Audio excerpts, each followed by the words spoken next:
The war began, as most wars do, with misunderstanding that neither side found convenient to correct once the shooting started. The Keth had crossed the Brennan Line, that invisible boundary humanity had drawn to the dark between the Kessel Reaches and the outer colonies. And when the patrol frigate Arden had moved to intercept, someone on someone's bridge had made a decision that could not be unmade, and 14 crew members had died in the cold, and then 1,400 more on both sides before the month was out, and then the arithmetic had simply gotten away from everyone. 40 years. The number sat in Intelligence Director Noa's mind the way a stone sits in the boot, always there, always present, shaping everything around it. 40 years of a war that had eaten 3 generations of soldiers and produced, as its primary output, a brutal education in the relationship between information and survival. The education had cost them dearly. It was not that the Keth were better fighters. The assessments, when honest, showed rough parity in individual unit capability, in equipment quality, in the willingness of young people to die for reasons their governments had provided. What the Keth had, what they had possessed from the very first engagement, was something more valuable than courage or firepower. They had knowledge. How they had built it, no one fully understood even now. The best reconstruction, assembled over decades by analysts whose names appeared in no public record, suggested the Keth intelligence apparatus inside human space predated the war by at least 30 years, possibly 50. They had not anticipated the conflict. They had anticipated the possibility of conflict, and they had prepared accordingly. And when the shooting started, they had simply activated a network so deeply embedded in human commercial, political, and military infrastructure that the word infiltrated hardly captured it. The Keth did not infiltrate human space. They had grown into it. The way roots grow into a foundation, slow and patient and invisible until the day the wall cracks. The result was catastrophic and consistent. The Battle of Meridian Station. The human fleet arrived at strength, positioned for a flanking maneuver that military historians later called textbook, and found the Keth waiting in exactly the formation required to counter it. 40,000 dead. The Reach Offensive of 2,287. 3 months of planning. A supply chain assembled across 6 systems. The largest coordinated human military operation since the war began, and the Keth had evacuated every position before the first ship dropped out of FDL, leaving humanity's grand offensive to push triumphantly through empty space, while the Keth forces regrouped and hit the underdefended supply corridor from behind. The defense of New Carthage. Intelligence said the Keth would attack from the ecliptic. The Keth attacked from the pole. 60,000 civilians evacuated in the wrong direction.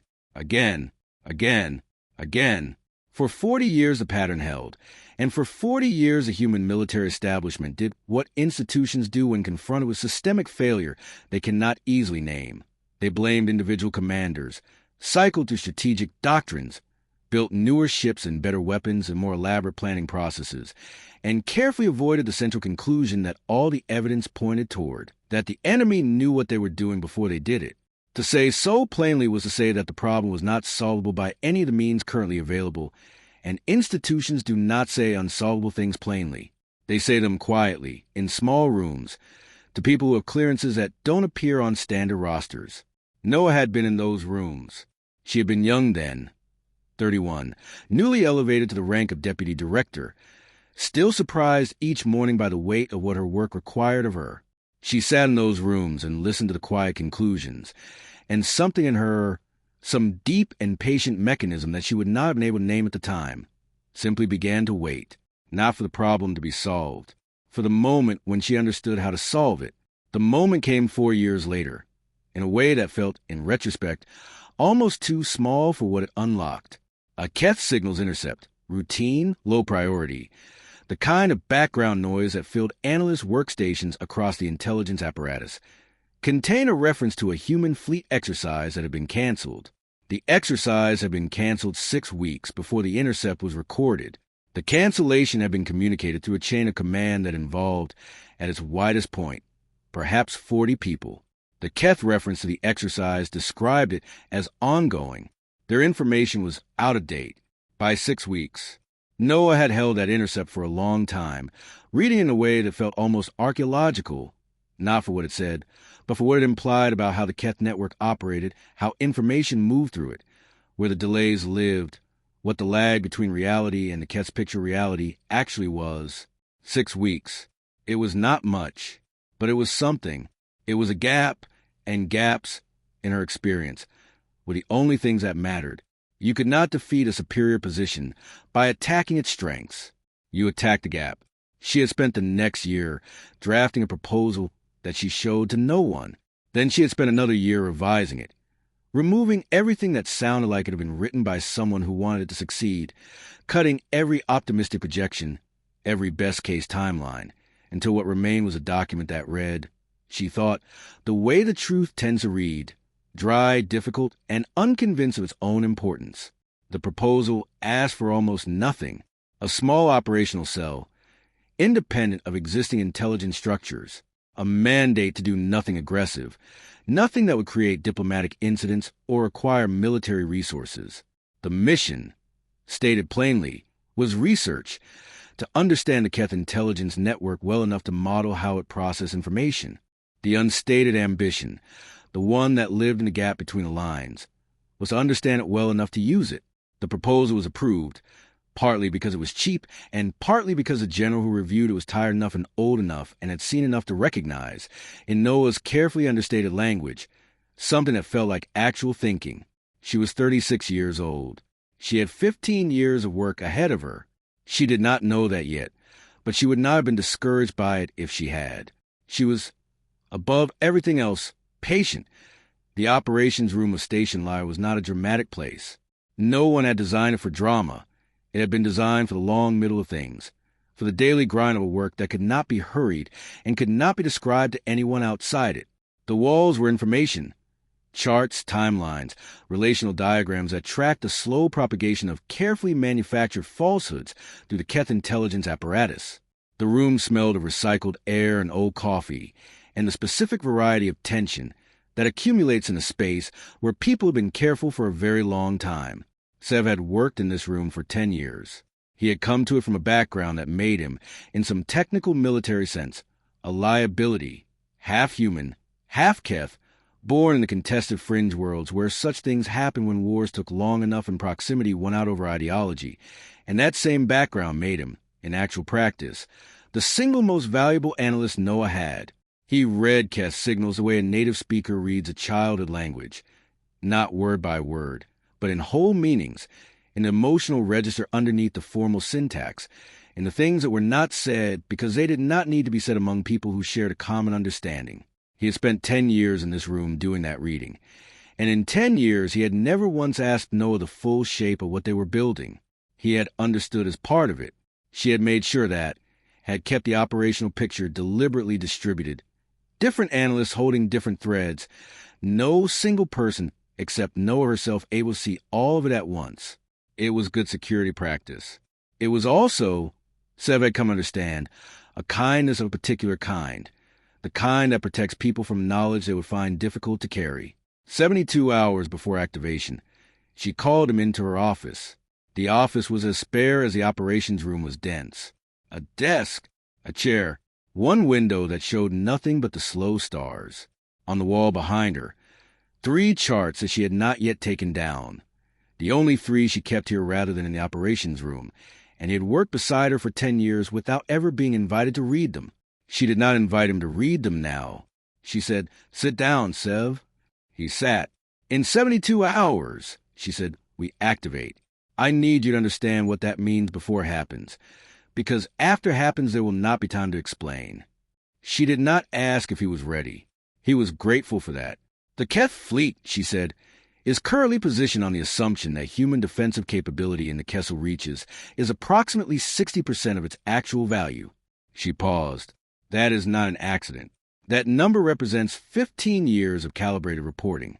We have, over that period, fed the Keth intelligence network 1,412 separate pieces of information about human military strength, deployment, technology, and strategic intention. Each piece was true in its particulars and false in its implications.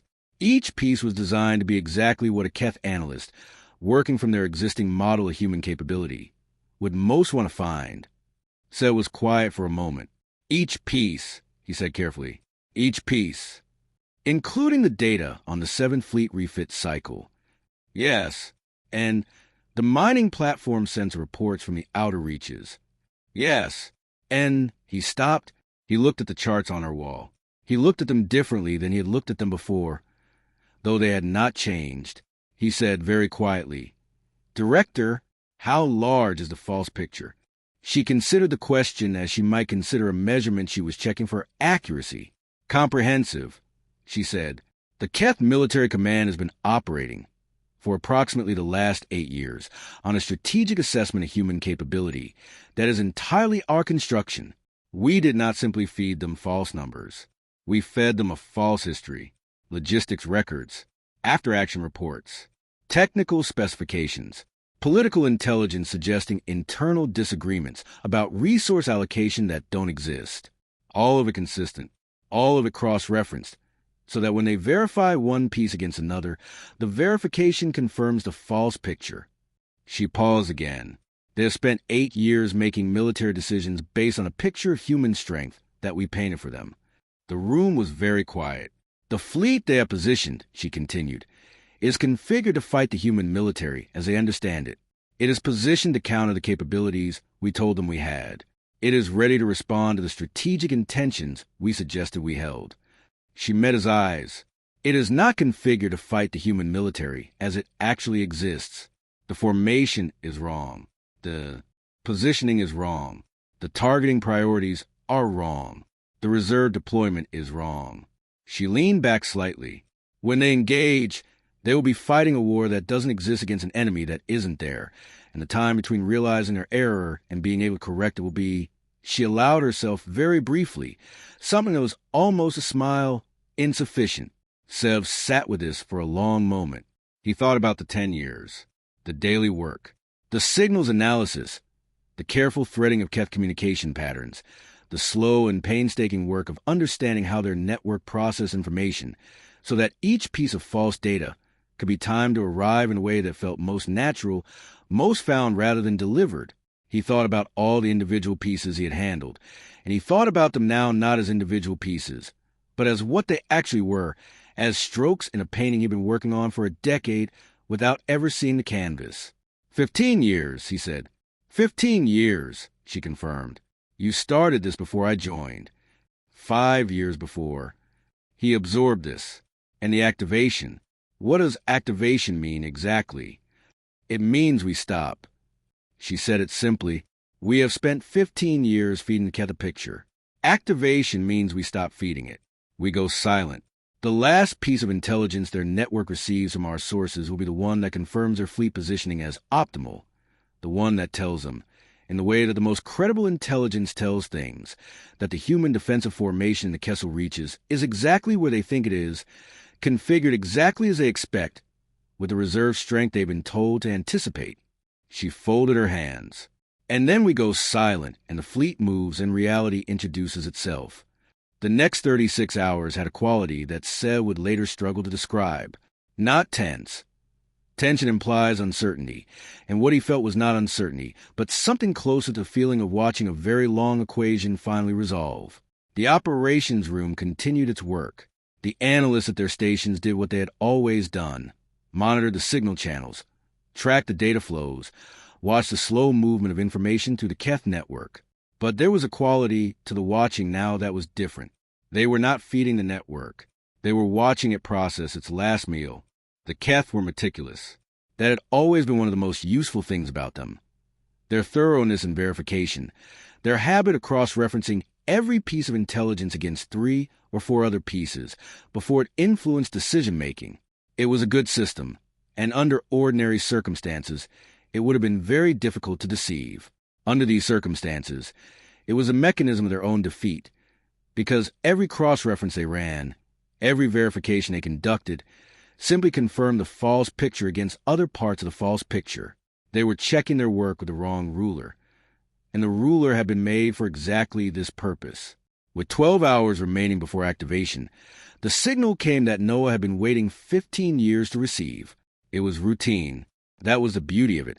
It was entirely routine, the ordinary kind of fleet positioning update that passed through Keth military channels every day. It simply happened to confirm that the 3rd Keth Expeditionary Fleet had completed its movement to the coordinates that their intelligence suggested were the optimal position from which to engage the human defensive formation in the Kessel Reaches. They were in place. Noa read the signal standing at the central display. She read it twice, not because she hadn't understood it, but because she wanted the moment to be long enough to deserve what had been spent on it. Sev, she said. He was beside her. He had been beside her for most of the last 36 hours. Confirmed to Admiral Vasquez, she said. The fleet is in position. Activation in 6 hours. She may proceed. He held her gaze for a moment. Understood, he said, and went to send the message. She stood the display a while longer, watching the Keth fleet's transponder positions resolve on a strategic map. The positions her intelligence had led them to, the formation her 15 years of careful false reporting had shaped them toward, as surely and deliberately as a sculptor shapes clay. Then she sat down and waited for the last 6 hours to pass. Fleet Commander Aerith had been told, by 17 separate intelligence assessments compiled from sources so consistently reliable that his analysis corps had assigned them the highest confidence rating in their system, that the human defensive formation in the Kessel Reaches would be anchored on a line between coordinates 7-7 Gamma and 11-3 Delta, with primary combat strength concentrated in a central engagement group, flanks covered by lighter picket formations and a strategic reserve, positioned 3 light hours to the rear, positioned specifically to reinforce whichever flank came under the heaviest pressure. He had been told the central engagement group would consist of approximately 40 combat vessels, primarily the older Resolution-class carriers that human intelligence suggested formed the backbone of Reach's defense, supported by a screen of midweight frigates and a light destroyer complement. He had been told the technological capabilities of these vessels, their sensor ranges, their weapon yields, their shield capacities, in detail sufficient to build targeting solutions around them.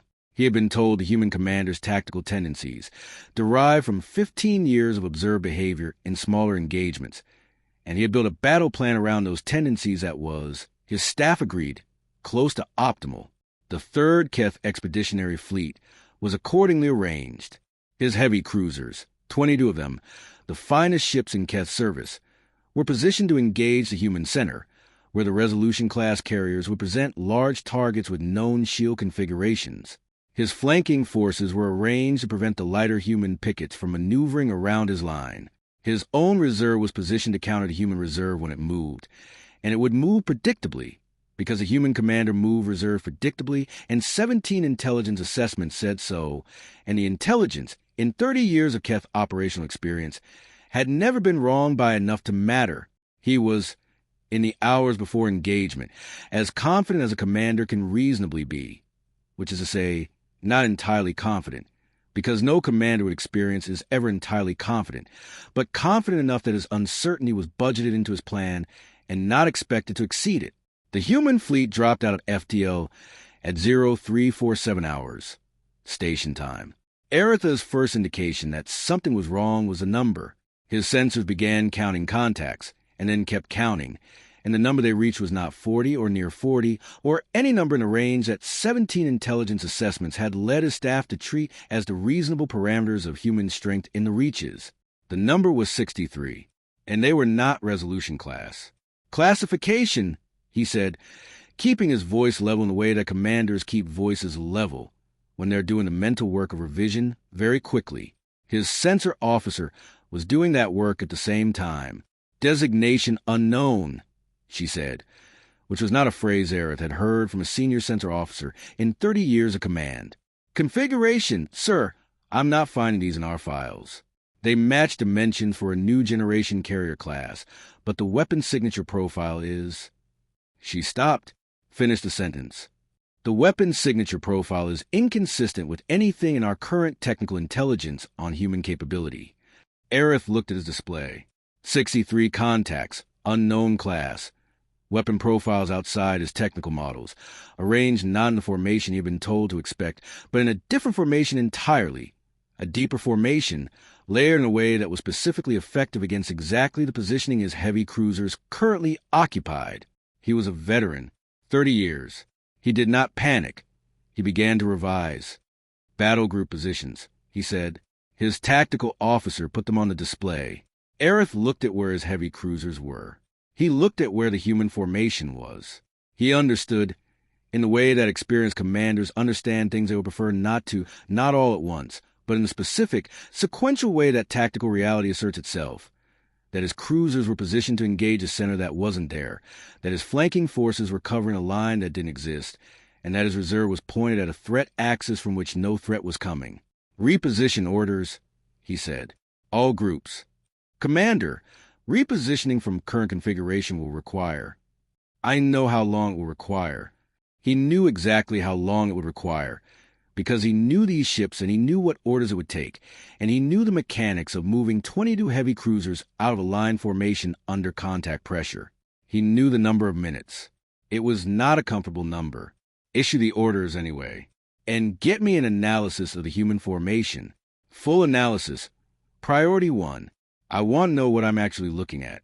His flag captain, who had served with him for 11 years and had the kind of relationship with him that permits honesty when honesty is expensive, said quietly, "Sir, our intelligence is wrong," Aerith said, with the flat precision of a man stating a physical fact. "Our intelligence is wrong. We will determine the extent of that wrongness as we go. In the meantime, we fight what's in front of us." He straightened. "Bring us around." On Station Lyre, the Keth fleet movements came through on the strategic display in real time, or near enough to it, given the signal lag, that watching the fleet begin its ponderous repositioning effort felt almost immediate. Seth stood at the display and did not speak for a long time. He had run simulations, in the abstract way that analysts run simulations, about what this moment might look like. The simulation had not captured it. The Keth fleet was large. Even now, repositioning in disarray, it was an impressive thing, a great arrangement of power and engineering and organized will. He watched the cruiser groups beginning their turn, watched the flanking forces trying to collapse toward a new center, watched the reserve beginning the slow acceleration that would bring it to a new threat axis, and he thought about all of it as what it actually was, a machine responding to a picture reality that had been built, piece by piece, over 15 years, and finding reality different from the picture, and trying to compensate. The compensation would take time.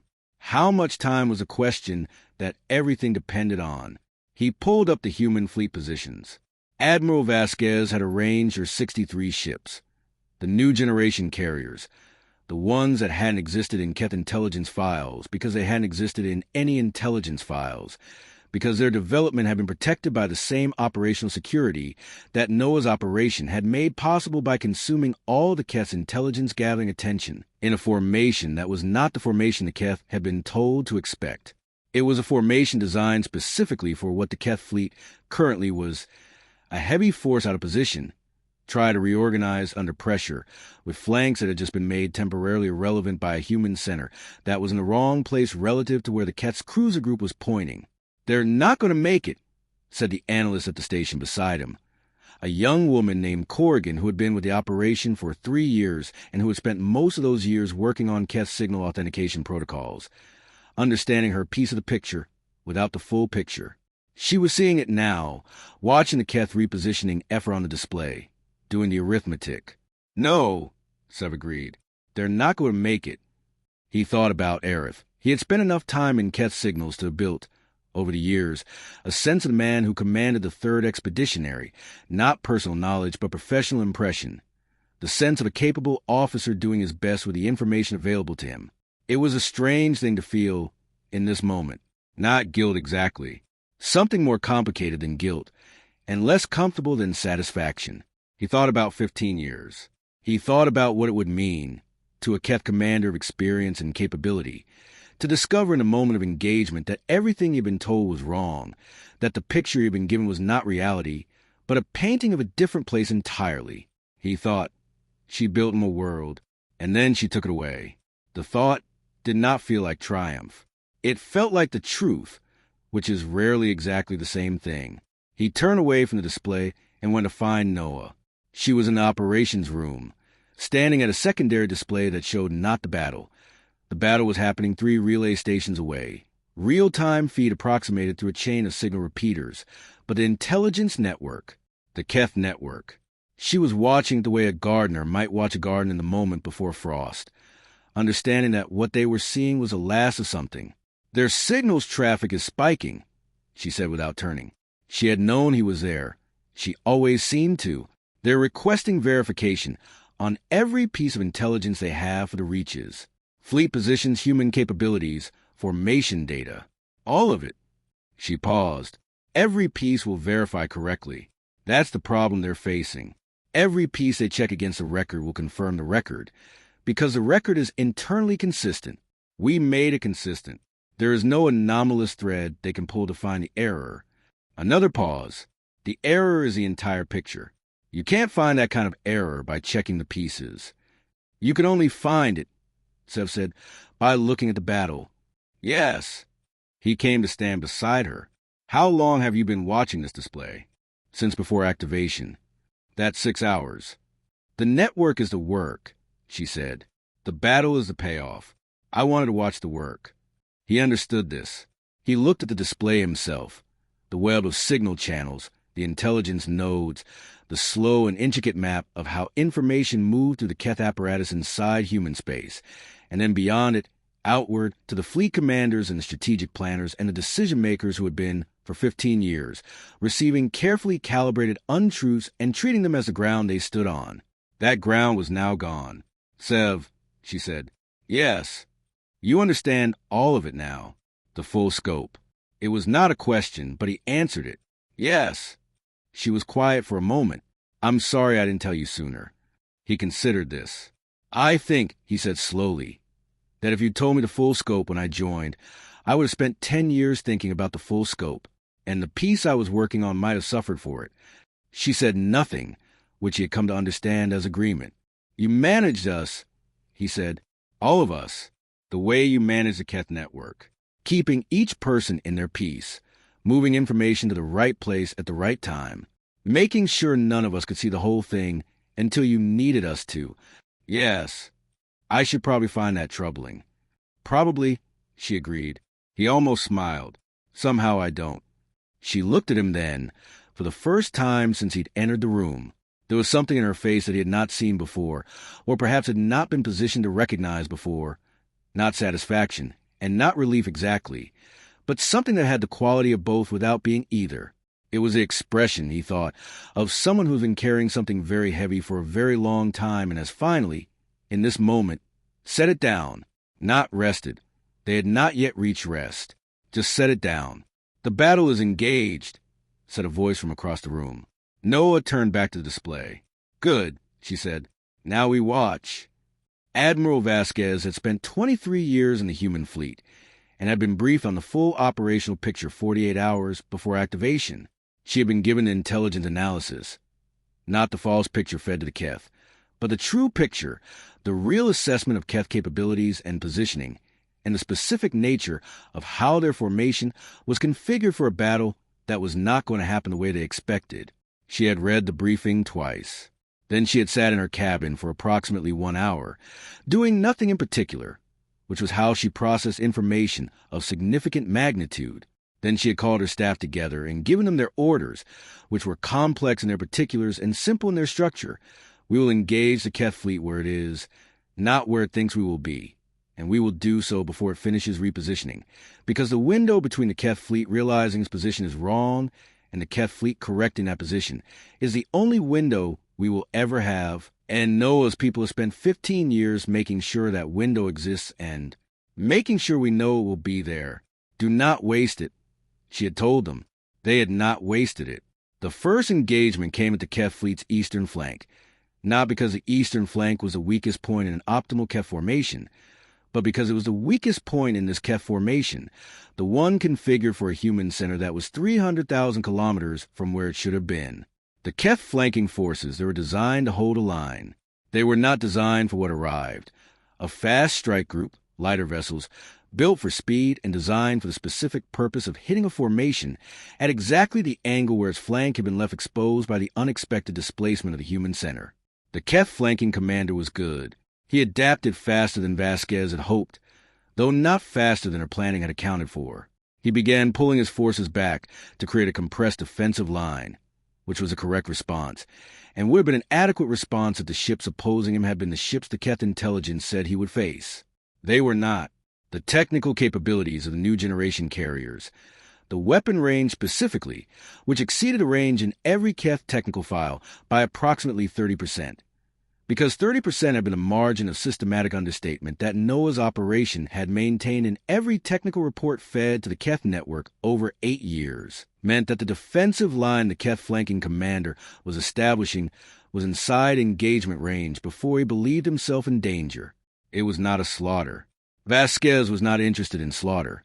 She was interested in outcome, and outcome required the Keth fleet to be unable to continue the engagement, not to be destroyed.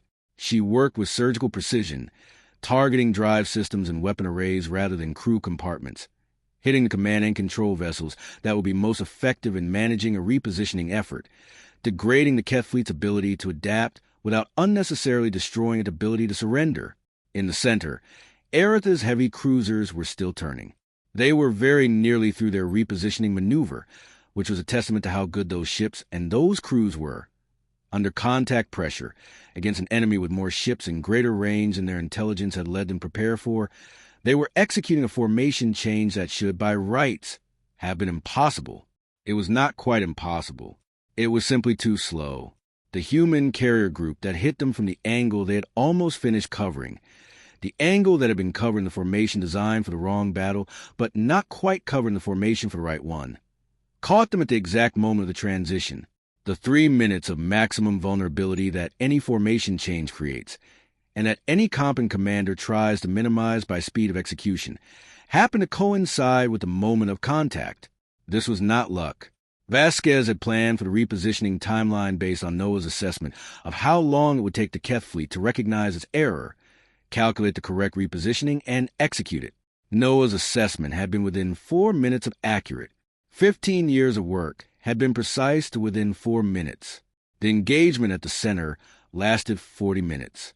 The Keth heavy cruisers fought with everything they had, and what they had was formidable, even mid-repositioning. Even against a human force with greater numbers and unexpected range. They were professional and capable and unwilling to simply absorb punishment without returning it. 3 human ships took serious damage. 1 was forced to withdraw from the engagement. 7 Keth cruisers were disabled in the exchange, and the others, recognizing the arithmetic, began the signal process that indicated a request for terms. The Keth reserve, which had by now been informed of the situation, had made the only rational calculation available. It was positioned for a threat axis that did not exist, and the time to reposition against the actual threat axis exceeded the time available before the main engagement concluded. It held its position. It fired at extreme range with no meaningful effect. And when the Keth fleet's command vessel transmitted the request for terms, the reserve ceased firing and waited. Vasquez received the request at 1,124 hours.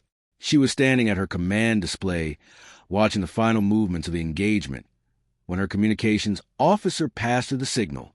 She read it. She authorized the response protocols. She transmitted a brief message to Station Lyre.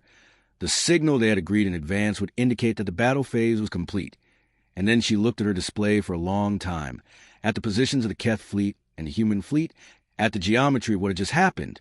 Then she looked at her first officer, and she said, "Give me a damage report and a prisoner protocol." In that order. On Station Lyre, the signal arrived while Seth was standing at the main display watching the engagement feed resolve. The battle had been visible in its outline for the last 20 minutes. The signal lag meant he was watching it happen at a remove of approximately 18 minutes, seeing the shapes of things without the immediate texture, which in some ways made it easier and in some ways harder. When the confirmation signal came, the operations room was quiet for one moment. Then it was less quiet. Because people are people and 15 years of work had just concluded, and even the most controlled analyst in the most carefully managed operation in the history of human intelligence will, at the moment of its success, make some noise. Seb made no noise. He stood at the display and looked at the positions on the map and thought about the Keth commander, the man whose signals he had read for 10 years, whose voice he had never heard, whose decisions he had spent a decade understanding so that those decisions could be anticipated and used, and thought about what Aerith was doing right now, in the moment of realizing the full extent of what had been done to him. Not just the battle, the picture, The 15 years. The constructed world.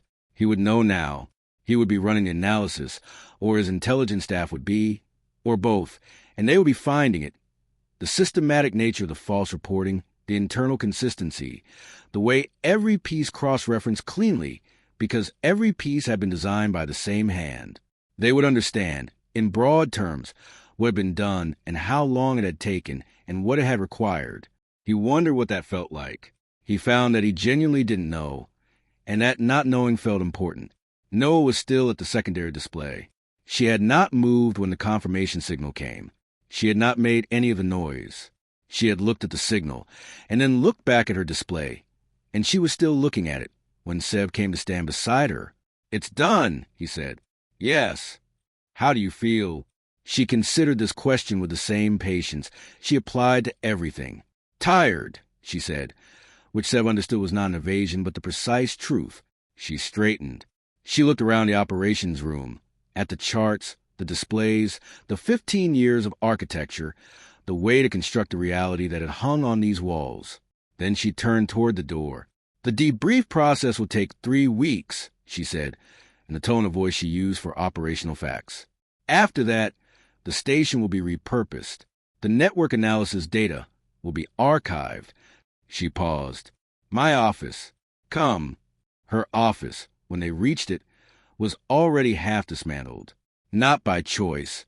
The process of closing an operation of this scale began automatically when the completion signal was transmitted, a bureaucratic mechanism she had designed herself when she first established the station. The charts that hung on her wall were gone, removed by the administrative systems she had put in place 15 years ago against this exact moment. The wall was bare. The desk had been clear of everything except a single terminal displaying incoming debrief requests, their priority flags stacked in a queue like a list of debts coming due. She sat behind the desk. She looked at the bare wall for a moment, the place where the charts had been, and then she looked at the terminal, and then she turned the terminal display off. The room was quieter. Sev sat in the chair across from her. He did not speak immediately, because he had learned, in 10 years of working beside her, that she spoke when she was ready, and that the waiting was not empty, but filled with whatever she was working out, and that interrupting it produced worse results than waiting for it to finish. She was looking at the wall. He thought about what had hung there. He had never been invited to study those charts closely, had glimpsed them only in passing over 10 years of proximity. 3 charts, large, dense with information, maintained in her own handwriting rather than rendered by any system that might create a record outside her control. He understood now what they must have been: the master architecture, the through lines of the operation that only she held complete, the map of the false world she had built. The wall was blank now. The false world had served its purpose and been released into history, and the wall had nothing left to remember. "You know what I keep thinking about?" she said. "No, the first piece." She said it the way you say something that has been in your mind for a long time, but has not had occasion to be spoken. The first false report we fed into the network. It was small logistics data, a supply depot on Callaway Station that we reported as having a lower fuel reserve than it actually had, by 40%. She was quiet for a moment. 40% less fuel at Callaway Station. That was the first stone. I remember the morning we authorized it. I remember thinking, this might not work. The whole thing might simply not work. The Keth might find the inconsistency immediately. The network might reject this particular source. Everything we are proposing to do might be impossible, and I might spend 15 years finding that out. "But it worked," Sev said. "It worked," she said. They verified it against 2 other sources we had already seeded. The 2 other sources confirmed it. The picture absorbed it. She looked at him, and I remember thinking, one down, and then going home and sleeping better than I had in years. He thought about this, because the uncertainty had resolved. "Because one thing was true," she said. "The plan might fail, but the first piece worked. And for that moment, one thing was true." He sat with this. Outside the single window, the stars were doing what stars do, indifferent, consistent, enormously old. The war had been 40 years old, which was nothing to the stars. "What do they do now?" he asked. "The Keth." "Negotiate," she said. "They'll have no choice." The 3rd Expeditionary was their primary force in this sector. It's defeat. It's defeat in exactly this way, in a formation configured for a battle that didn't exist, will force a strategic reassessment. And that reassessment will eventually lead to the conclusion that their intelligence apparatus inside human space has been compromised in a fundamental way. She paused. That conclusion will take time, probably 6 months before it reaches the highest levels in a form that forces a real response. During those 6 months, human military planning will have the rarest thing it's had in 40 years. Freedom to plan, Sev said. Freedom to plan, she agreed. The knowledge that what they decide in a room is what actually happens, and that the Keth are responding to reality rather than to a version of reality someone else constructed for them. She let out a slow breath. It's a strange thing to try to explain to someone who has never worked without it. I've worked without it, he said, for 10 years. She looked at him. You've worked knowing your piece was controlled. That's different from working not knowing whether any of it was controlled at all. He conceded this with a slight nod. Director, he said, what happens to the operations files? Archived and classified at the highest level. The Keth will attempt to reconstruct what we did. They'll find so eventually. Understanding the extent of the deception is the first step in understanding how to recover from it. She looked at her hands, folded on the empty desk. We will want them to find some of it. Enough to understand what happened to the third expeditionary. Not enough to understand how we did it, because how we did it is something we may need to know how to do again. And the network itself, the sources, the channels, remain in place. She said this carefully, with a particular weight. All of it, every channel we use to feed the Keth false intelligence is still there, still functioning, still trusted by the Keth apparatus, because the intelligence that flowed through was always consistent and always verifiable, and this operation's success will not, in the first months, lead the Keth to question the channels. It will lead them to question their own analytical conclusions. She looked at him. We built a network with 15 years of patience. That network does not stop existing when the operation does. He understood what she was saying. He sat with it for a moment. So it could be used again, he said. It could be used for many things, she said, depending on who is managing it, depending on what they need from it, depending on how much patience they have. She said this last without inflection, without self-reference, simply as a quality that could be present or absent in the people who did this kind of work. So it was quiet for a long time. The station made its sounds, ventilation, the distant hum of power systems, the barely perceptible movement of a structure in space that was never quite perfectly still. He had lived in these sounds for 10 years, and he thought he would be able to hear them in his memory for years after, the way you can sometimes hear a room you have spent enough time in. What about the Keth operations in our space? He said finally. The mirror problem. Their network inside human space, the one that existed before the war, and that we spent 40 years failing to unwind. It's still there, she said. Changed somewhat. Some of it we identified during the process of building our own operation. You can't study how an intelligence network processes information for 15 years without learning something about its structure. We know more than we did. We don't know everything. She folded her hands. 40 years of Keth operations inside human space, running in parallel with ours now, with the war potentially moving toward a new phase, with the balance of intelligence shifted in a way neither side has experienced before. She looked at the blank wall. It is a significant problem. He watched her. He waited. Someone has to understand it, she said. Not just catalog it or monitor it. Understand it. The way I came to understand the Keth network well enough to use it. Know it the way you know something you have spent years learning. Not the way you know something someone told you in a briefing. She was still looking at the wall. Know which pieces are genuinely Keth, and which pieces might now be compromised in ways that serve us. Know which operators are who they say they are, and which have been running double for so long, they may not remember which side they started on. Know the whole thing, the architecture, the age of it, the way it has been maintained and updated and adapted across 40 years, well enough to do what I did. She paused, except from the other direction. The room was very quiet. That would take, Seth said carefully, a long time. Yes, she said, it would. And considerable patience.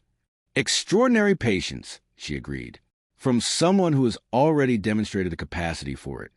She looked at him then, not the look of a director addressing a subordinate, but something more direct than that, the look of one person acknowledging another person's full weight, which is not a small thing and not frequently given. From someone who has spent 10 years learning how the Keth think, how their intelligence apparatus processes information, what they want to find, and what that means about how they might be misled. He met her gaze. He did not say anything for a moment. "You're describing a new operation," he said.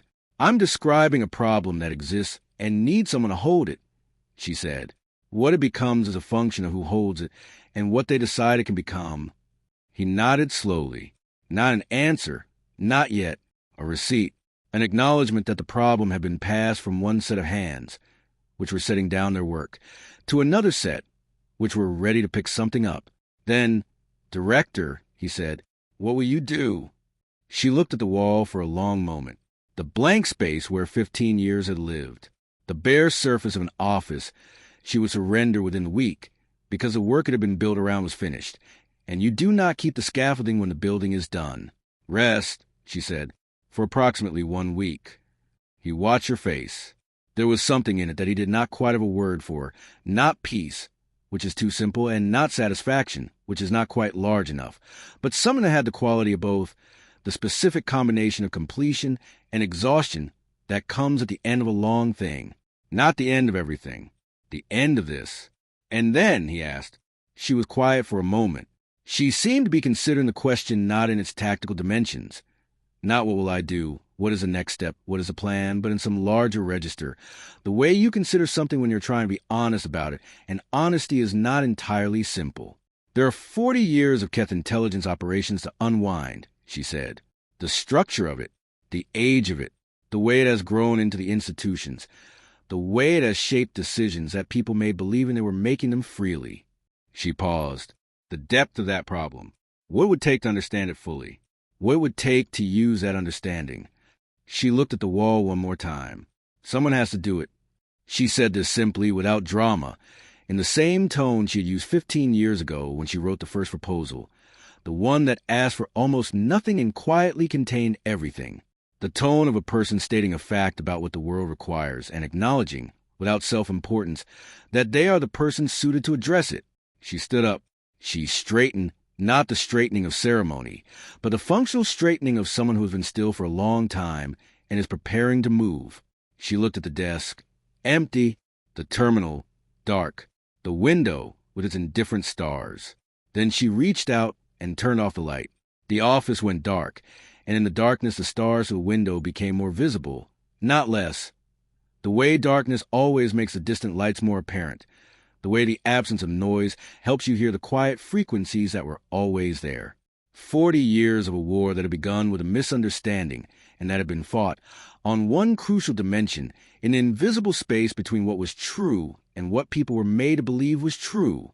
A war in which the most important battles had happened not in space, but in the construction and destruction of pictures of reality, in the patient, painstaking work of understanding how minds, human and Keth alike, process information and reach conclusions and make decisions, and sometimes can be given a world that is not the world.